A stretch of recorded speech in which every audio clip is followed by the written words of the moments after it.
अस्सलाम वालेकुम व्यूअर्स, कैसे हैं आप सब। किरणग्राफी में आपका स्वागत है। आज हम आपके साथ रेसिपी जो है वो शेयर कर रहे हैं ओजरी की। आज मेरा मार्केट की तरफ चक्कर लगा था तो मुझे बड़ी अच्छी जो है वो काफ़ी हद तक साफ़ भी थी ओजरी बकरे की, वो मुझे मिली तो मैं ले आया। तो इसकी रेसिपी जो आपके के साथ हमने शेयर कर दी है। तो हमें इसका सालन नहीं पसंद, हमें थोड़ी खुश्क पसंद है। अगर आप नाश्ते में इसको इस्तेमाल करें तो ये बहुत ही कमाल की चीज़ है। सिंपल सी हमने पकाई है और आपके साथ हमने इसकी रेसिपी शेयर कर दी है।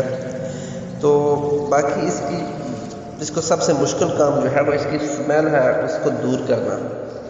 तो उसके लिए आपको आसान सा एक टोटका बता दूं कि आप पानी बॉयल करें। बॉयल पानी में इसको आप तकरीबन 8 से 10 मिनट तक आप इसको डाल के रखें और उसी पानी में आप लेमन जूस मिक्स कर दें, हल्दी मिक्स कर दें और आटा डाल दें। और फिर 10 मिनट के बाद जब आप इसको निकालेंगे और इसको छुरी के साथ आप ऊपर से साफ़ करेंगे तो फिर इसकी स्मेल बिल्कुल ख़त्म हो जाएगी।